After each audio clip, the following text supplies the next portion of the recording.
तो दिल्ली विधानसभा चुनाव के नतीजे स्पष्ट हो चुके हैं। 90% वोटों की गिनती हो चुकी है। लगभग 95 लाख वोट पड़े थे और 85 लाख से ज्यादा वोट ऑफिशियली गिने जा चुके हैं। गिनती जारी है, लेकिन गिनती बढ़ने के साथ साथ बीजेपी की सीटों का आंकड़ा भी बढ़ रहा है। 47 से आंकड़ा बढ़कर 48 हो चुका है और आम आदमी पार्टी अपने सबसे खराब दौर से गुजर रही है, कहना होगा।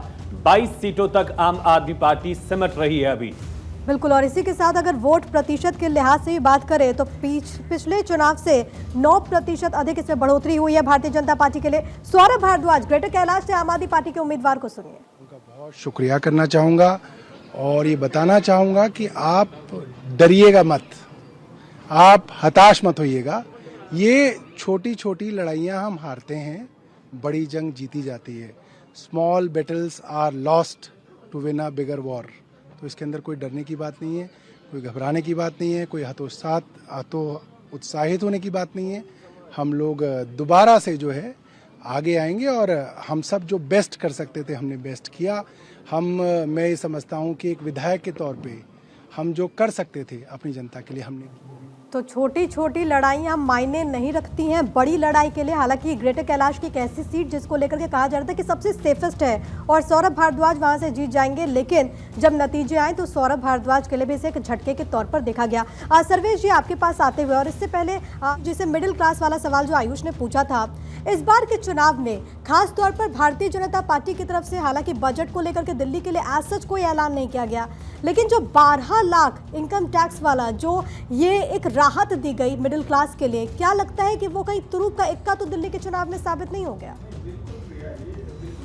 कि आप 12 लाख में आप कोई भी टैक्स नहीं लगेगा, इस बार का जैसे ही ऐलान किया है इसका असर मुझे लगता है दिल्ली के चुनाव के रिजल्ट में बिल्कुल आया है। लेकिन आप लोअर मिडिल क्लास का भारतीय जनता पार्टी ने बखूबी ध्यान दिया, क्योंकि आप देखिए कि झुग्गी में रहने वाले जो आज लाखों ऐसे लोग हैं, उनके यहाँ आप देखिए कि बहुत दिनों से इनके सांसद हों, मंत्री हों भारतीय जनता पार्टी के, वो लोग वहाँ पे काम कर रहे हैं। और जिस तरह का वायदा किया था अरविंद केजरीवाल ने, जहाँ झुग्गी वहीं मकान, लेकिन उन वायदों को उन्होंने पूरा नहीं किया। लेकिन भारतीय जनता पार्टी ने 2023 से लेकर के अब तक 6000 मकान दिल्ली में दे चुके हैं और करीबन 26,000 ऐसे मकान जो है देने की कवायद जो है बिल्कुल उन्होंने शुरू कर दी है। बहुत जल्द आप देखेंगे ये डिलीवर भी होगा।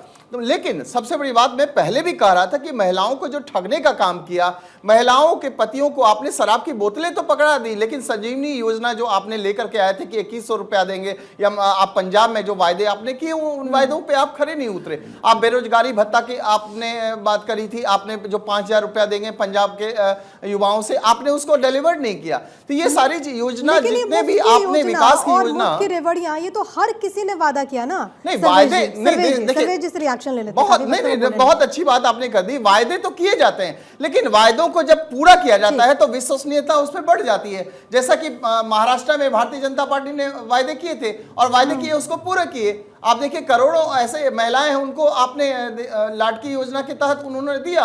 उसके बाद फिर आप देखिए कि मध्य प्रदेश में आज करोड़ों महिलाओं को वो लाभ मिल रहा है। सर्वेश जी को चर्चा में ले आते हैं। सर्वेश जी, क्या वजह आप समझते हैं? क्योंकि एक सरकार जो पहले से ही देते आ रही थी पैसे, उस पर यकीन ना करके नए विकल्प को चुनना, आखिरकार दिल्ली की जनता का ये जो पूरा मैंडेट और खास तौर पर जो वादे हमेशा केजरीवाल कर रहे थे, एक सिंपैथी गेन करने की कोशिश भी कर रहे थे, हर चीज के लिए केंद्र को जिम्मेदार ठहरा रहे थे, क्या ये तमाम विषयों के अगेंस्ट के? वो जो आपने लास्ट बातें बोली ना कि हर बात में केंद्र को जिम्मेदार ठहराना या एलजी को जिम्मेदार ठहराना, मैं बार बार जब भी आपके चैनल पे पहले भी आता था तो मैं कहता था कि 10 से 15% वोट शेयर का पूरा गेम है। बीजेपी का अगर लोकसभा वाला वोटिंग जो देते हैं जितने भी जनता, वही उसमें कुछ बदलाव आ जाए, विधानसभा में आ जाए, तो फिर बीजेपी जीत सकती है। आप देखिए कि आपने जो भी वादे किए, वादे तो आप कर दिए 2015 से 20 तक में बढ़िया से दिया, लेकिन 20 से 25 के कार्यकाल में आपने उन सभी को उलट किया।